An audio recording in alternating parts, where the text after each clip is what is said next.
Coach, I think everybody expects me to just automatically jump in and start asking about offense with you, but I wanted to first start off with your defense and the changes you've made there with bringing in Brad Lambert, who obviously has Wake Forest ties, has been there before. Um, Tell us a little bit about what you're trying to get done there on defense this spring and going into the offseason. Well, first off, Brandon, thanks for having me on, and I certainly appreciate it. Our program appreciates it, and I just think all of it is to take our personnel and maximize it. And so I'm very excited that Coach Lambert wanted to come back to Wake Forest. He's got a great history here with Coach Grobe for 10 years, from 2001 to 2010. He then started a football program at Charlotte, and then was very successful at Marshall and at Purdue. And I think it kind of speaks to where our program is that we could attract a coach of Coach Lambert's, accomplishments, and lucky to get him back, and somebody who has connections to the state of North Carolina. But I think the big thing is anytime you have a system change, is you want to get through all those transitions in the spring, because you can't afford to not play fast in the fall. We've got to figure out how much we can get in, how much we're comfortable with, how fast we can play, how many checks we can handle. And we want to get to the play that we get to the summer and fall, that we're playing defense and not defenses, that our players are reacting and not thinking. And I think that's the challenge of any time you install a new system. I know you lose quite a bit in the secondary and along the defensive front, and I think a lot of critics out there would say, well, it can't get much worse just because you guys were 10th in scoring defense. Though there were some good games, especially that Virginia game in the second half. The way you guys played. What are some of the changes you're really looking to implement here that makes you believe that this Wake Forest defense is going to take that next step for you guys to continue on your way? Brandon, last year on defense, if you look at the whole picture, we were kind of in the bottom half. And again, it's with the way we play on offense, it's going to be hard to ever be a top 2 or top 3 defensive football team, just because our guys play more snaps. But we had some really good games last year. The Virginia game, we played really well. I thought our guys played really well against NC State. The BC game, we played really good football. It's just our inconsistency was a little bit maddening. To play like we did against Florida State, and then we didn't play well against Army, and to play like we did at NC State, and to play as poorly as we did at Carolina. So I think more than anything, I'm just looking for consistency, that when we take the field every Saturday, we have an idea what to expect from a Wake Forest defense. And, I don't get caught up in, being first, second, whatever. Obviously, we want to be as good as we can be, but just to be more consistent and to not give up so many big plays. Well, you guys do have one of the top returning offenses in the country. You guys were 4th nationally, I believe, in scoring last season, more than 40 points per game. And obviously with Sam Hartman returning, that puts a kind of a big target on your back going into this year. Do you think you can keep that up, that consistency you've seen from this offense? Well, we want to be better. We really have 10 starters back. We lost a really good left tackle, Zach Tom, but Javionte Nash missed the whole year with an injury. He would have been a returning starter. So you really have 5 starters back on the O-line. You lose Ja'Cory Roberson, but you get Donovan Green back. So you really have 3 starting receivers back. Our tight end, Blake Whiteheart played half the snaps last year. And we had a 3-way rotation at running back. So in some ways, we got 10 starters back. And so I expect us to be better. I think there's situations we can get better at. I thought we played at a really high level last year. But I think Sam's capable of taking another step. And, we don't want to stay the same. I think if you try to stay the same, you're going to get worse. So I still think there's situations we can get better at to make us even a more productive offense. And it might not be more points or more yards, but just the ability to run out of clock in a 4-minute situation, or do a little better job converting third and fourth in short yardage situations. It's the nature of coaching. You're always trying to figure out those things you didn't do well and get better at those. I talk to my colleagues, we're always coming up with these way too early top 25s and everything. And, you know it, people hear Wake Forest, and for whatever reason, their opinion maybe goes a little bit lower. They're like, oh, well, that's not a top 10 preseason team. And I tell colleagues all the time, like, all right, listen, if I just put like a blindfold on you and told you this team that did this last season returns this, this, and this, and this, where would you rank them? And they're like, well, that's a top 10 preseason team. But yet others will say, well, it's Wake Forest. I see their schedule. They're not going to be able to hold up to it. How do you deal with just that outside perception of Wake Forest all the time? Even, I mean, goodness gracious, you guys had an amazing year last season and have so much returning. And yet there's people in my own industry saying, yeah, but they're Wake Forest. Yeah, I mean, all you can do is put a product on the field. I mean, even last year, they talk about us being a surprise team. I mean, we've been to 6 consecutive bowl games. In 2019, we were a top 20 team for most of the season. And probably if you took away the first 2 names of Wake Forest, we'd be a preseason top 10 team. But, we don't control that narrative. We never will. So we control the controllables. And, if you get caught up worrying about stuff like that, you take your focus on making your football team better and our players focusing. So it'll give us a little chip on our shoulder.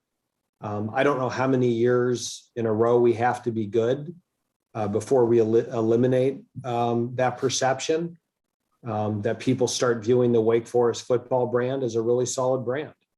But, we've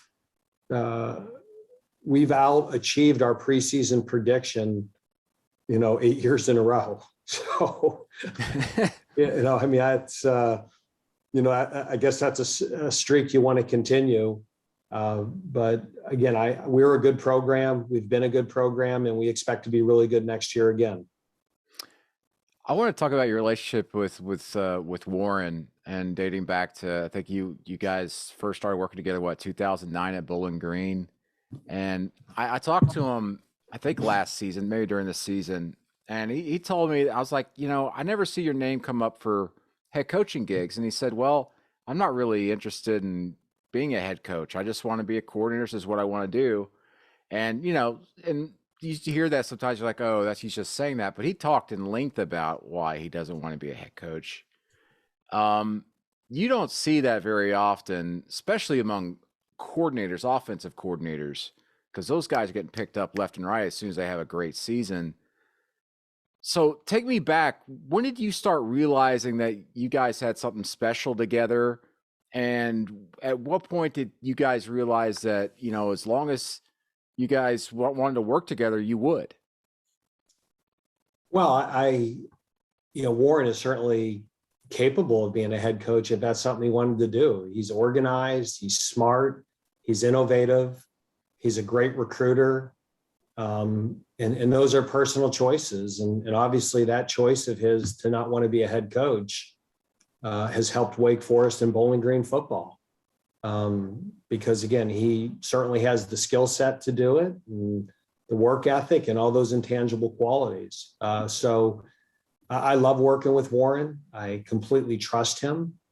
I don't worry about our offensive side of the ball at all when he's in charge. And the relationship goes back longer than even 2009. When I was a head coach at Fordham back in the late 90s, early 2000s, Warren was at Hofstra. And we used to go over to the New York Giants when Jim Fassel was the head coach and Sean Payton was the offensive coordinator. And I'd run into Warren all the time there. And then when I was the head coach at Richmond, he used to drive us nuts at Hofstra. I mean, we never, ever defended him.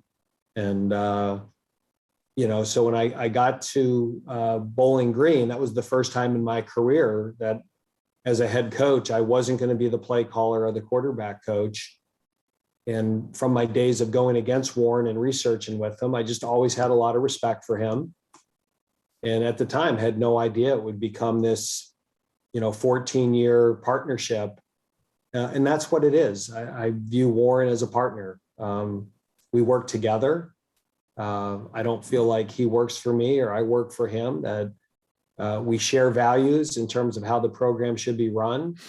And we're very fortunate to have him. I think he's one of the best coordinators in the country. And part of last year and going through, the negotiation to stay at Wake Forest is I thought Warren deserved to be rewarded, and he was. And so hopefully we can hang on him for as long as he wants to be here. So from a football for dummies standpoint, tell me why the offense has been so successful every year. You guys have broken numerous records there at Wake Forest. And then also, how do I deal with the heart palpitations you guys give me with the long mesh point? Because I just sit there going, this thing's going to get blown up every time, and it doesn't happen. What is the secret to this offense? Well, first of all, Warren is the one that's really innovated it.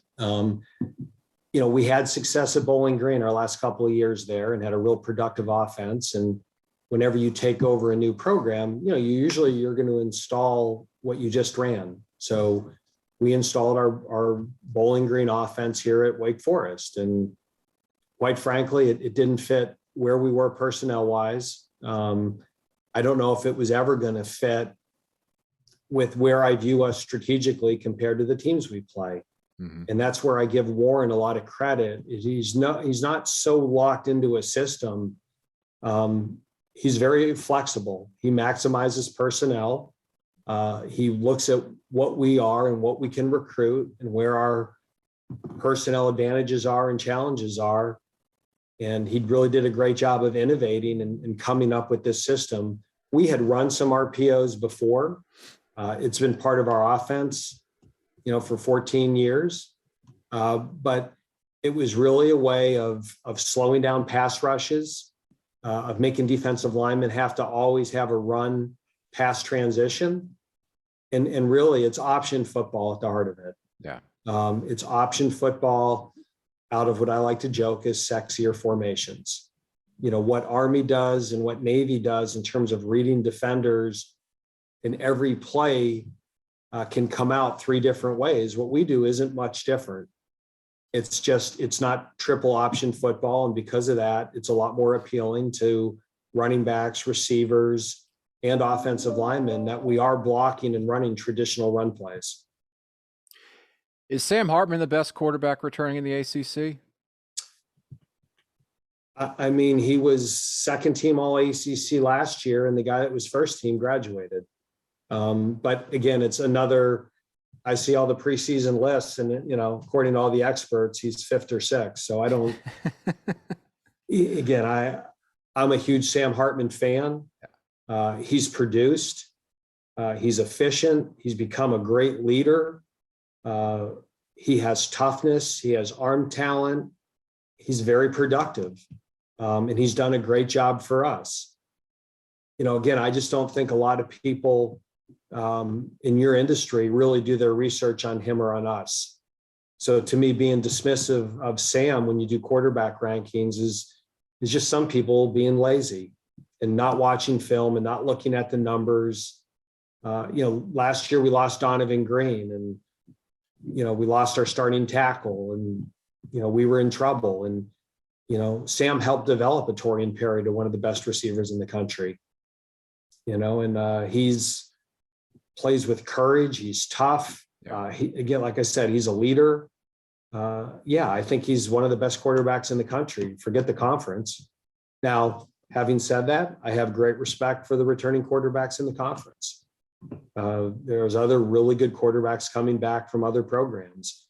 But to me, Sam's at the very top of that list. Who's he comparable to?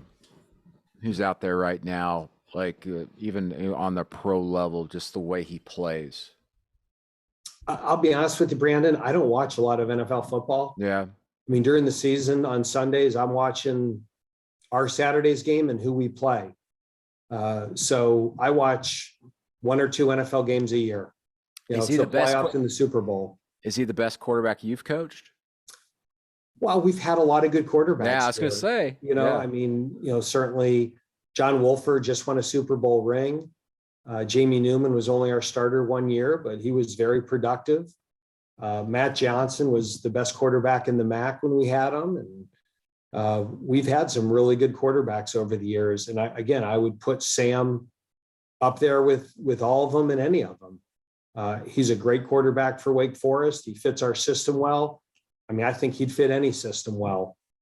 But what I love about him, again, is his toughness and the leadership that he's developed. He makes the players around him better, and he wins. And really, that's the job of a quarterback. So you can look at his numbers, his yardage, his touchdowns, and all that's comparable. But he's been the engine that makes us go. And his willingness to sacrifice his body, what he did last year running the football, I think gets overlooked. He became a really good, productive runner, extending plays and getting first downs with his feet. So we're biased, but we think the world of him. And, we're very excited that Sam Hartman is our quarterback.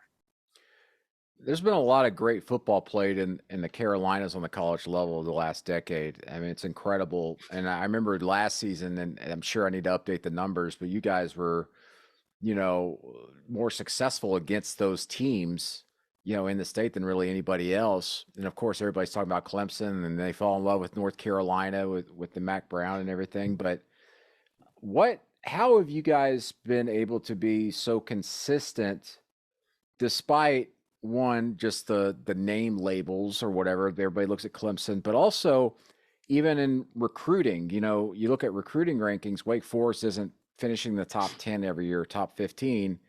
And yet you guys are like, where'd that breakout star come from? I mean, goodness gracious, a transfer goes to Michigan State, Kenneth Walker III, as we all know, and ends up being a Heisman candidate. And no one was really talking about him before. What are we missing as like even a recruiting industry when we're looking at Wake Forest? Well, I think your industry does a great job with identifying the 4 and the 5-star guys and the really elite players. We trust our own eyes. We trust our own evaluations. We beat Toledo on Jesse Bates, and now he's one of the best safeties in the NFL. I think we beat a Division II school for Phil Haynes. Now he starts for the Seattle Seahawks. And you can say that those are individual examples, from our 2017 Belk Bowl team that beat Texas A&M. I think after this year, we'll have 35 guys on that team that have signed NFL contracts. Wow. So we trust our own eyes. We take great pride in how we develop players. And, we took an initial investment when we got here of redshirting players, and the plan was to get old and stay old. And if you look at us every year, people say, well, geez, they're an older team, they're going to fall off a cliff. Well, the next year we stay old. So we haven't had a lot of attrition. Obviously we didn't want Kenneth Walker to leave, but we certainly felt good what was in the running back room. Yeah. We still were very productive at that position and had 3 players, I think, all have over 500 yards. And so we believe in what we do. We trust our own eyes in recruiting. Once we get them, we make them better. And there's lots of examples of whether it's, Justin Sternad, who was drafted by the Broncos, or Boogie Basham in the 2nd round by the Bills, or Jesse Bates or Phil Haynes. We've produced a number of draft picks here. And a lot of those guys were some of our less recruited players, that they had a skill set, they had a frame, they had a work ethic, they loved football. And those guys willed and worked themselves into being high-level players in the ACC and in the NFL. And all those guys were redshirted. And I would say because we redshirt a good percentage of our players, we steal that year. And if you reevaluated those guys after they were in our program a year, they would be 4-star players and our recruiting rankings would be higher. Do you guys, as a result, staying old, do you guys are you using the transfer portal maybe differently than what we're seeing across college football for a lot of teams? I mean, we're not dependent on it. Uh, we still believe in recruiting high school players and developing them. In order to do that, we have to deliver what we promise these recruits, and that allows us to keep them. And again, we've lost a handful of players in the portal, but a lot less than most programs. And so we use the portal. We're not dependent on it, but certainly, getting Miles Fox 2 years ago from Old Dominion, he became an all ACC player. If we have a specific need and a hole to fill, we'll use the portal to do that. And it's worked out well for us. Miles Fox last year, Donald Stewart from Stanford. We took 2 players from the portal this year that are older that will immediately fill a need. And that will allow us to maybe redshirt a freshman that otherwise would have to play maybe before he's ready. So we talk about outside, perspectives of what Wake Forest is and could be. There will be higher expectations for Wake Forest on the outside looking in, despite all that. But does that change anything with the players, quote unquote, having a target on their back going into this off season, or how do you handle that? I mean, we are who we are and we're comfortable. We're a program that's very comfortable in our own skin. So we know who we are. We know what we're about. We know our formula to win here. Now we have to go out and do it. I mean, does it change how some people approach it? It probably will. I hope not. Because I think if we approach it any differently, we'll probably learn a painful lesson at some point next season. But again, I think our players understand what we're about, how we win. We have a formula to win here that we talk about regularly and we believe in, and it's worked for us. And if we ever stop doing that, then the program trajectory will start heading down. Now I have to ask just about, your future. Everybody always wants to know about people and their futures. And we live in this hypothetical world, it seems like, but your name comes up for jobs and stuff like that. I mean, do you have ambitions of coaching at a quote unquote larger program or NFL or anything like that? I'm very happy here. I think we've made this. And when I say we, I mean the whole school, our administration, our donors, the president, our athletic director, our players, our coaches. I think we've made this a power program and it's been fun. And, we didn't raise these expectations and recruit these players to have someone else coach them. So, when you're at a place and you're happy and it's a good fit for yourself, your family, your staff, there's no reason to look. And I've signed 3 contract extensions since I've been here. And I love Wake Forest. I believe in the school. I believe in how we run the program. I think this is a place that truly does what it says it does, and that's develops people for life after college. And so I love the education our players get. I love the caliber of players we recruit. And I just don't mean in terms of football talent, but the people that fit here are different character-wise. And I enjoy coaching those type of young men.